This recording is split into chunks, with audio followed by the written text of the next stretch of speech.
Hello and welcome to Safe Stocks.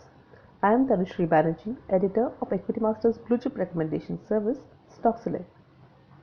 In my previous video, the link to which is given below, I had talked about how individual investors who have missed the rally in stocks over the past 3 months are trying to catch up.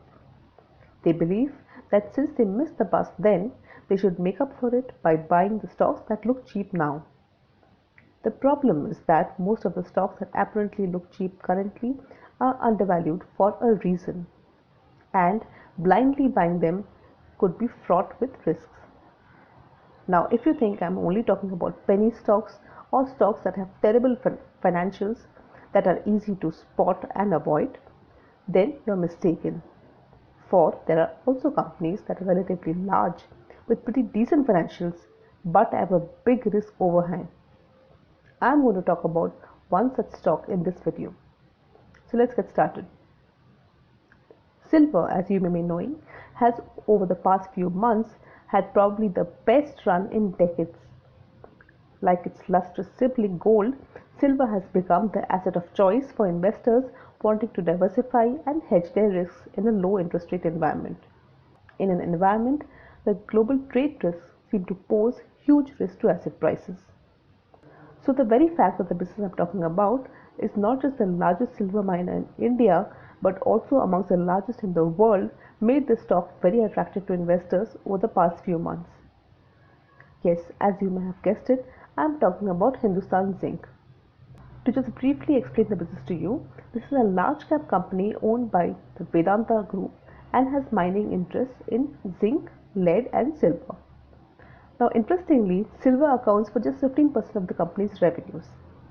But the operating margins in silver are over 70% and nearly 2.5 times the operating margins in zinc and lead mining. The fact the price of silver rose almost 50% of the past 4 months also made the stock appear very attractive. Zinc mining, on the other hand, suffered due to low capacity utilization after the recent capacity expansion. However, lead mining has been pretty consistent in terms of growth over the years and acts as a buffer whenever there's a down cycle in silver or zinc. But what really grabbed the eyeballs for Hindustan Zinc is its solid cash position, terrific track record of dividend payouts, and the staggering dividend yield of almost 9%. Remember, we are talking about such high yields from a stock when the fixed income rates are abysmally low. Now you may wonder if this company has a lot of debt on its books. But even that's not the case. Hindustan Zinc has debt to equity ratio of almost 0.5 times for years. Its return ratio are comparable to that of FMCG companies, and its silver reserves can allow the company to mine the white metal for another 25 years. But then, why is the market valuing the stock in low teens?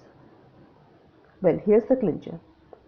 Parent Vedanta Resources, which is a global metal and mining company with mining assets in Australia and Zambia, wishes to delist. For the delisting, Vedanta needs about 200 billion rupees of cash. It has 135 billion of debt coming up for maturity in September 2021. And therefore, there's a very good chance that Hindustan Zinc, which happens to be a 65% subsidiary, would be forced to be the white knight for bailing out its parent entity. This could completely drain out the cash from Hindustan Zinc's books and may go to the parent by way of special dividends or intercompany loans. Is there a precedent of such deals? Yes, there is. Earlier, Cain India's cash, which was also a Vedanta subsidiary, was used to purchase shares of South African mining company Anglo American plc. This transaction was worth $540 million, but it escaped the requirement of shareholders' approval under the New Companies Act. Why? Because it was done through an overseas subsidiary of Vedanta, Cain Mauritius. Now, needless to say that investors overlooking the past history of capital allocation will find stocks like Hindustan Zinc very cheap and attractive. But here's what I would like you to remember. While buying stocks in this sharp bull market, beware of false prophets. Look for lean balance sheets. Beware of managements with track record of capital misallocation. Allocate right and keep individual stock exposures limited. Go for stock-specific bargains, but beware of value traps. Hindustan Zinc is not the only company that investors may find themselves trapped into.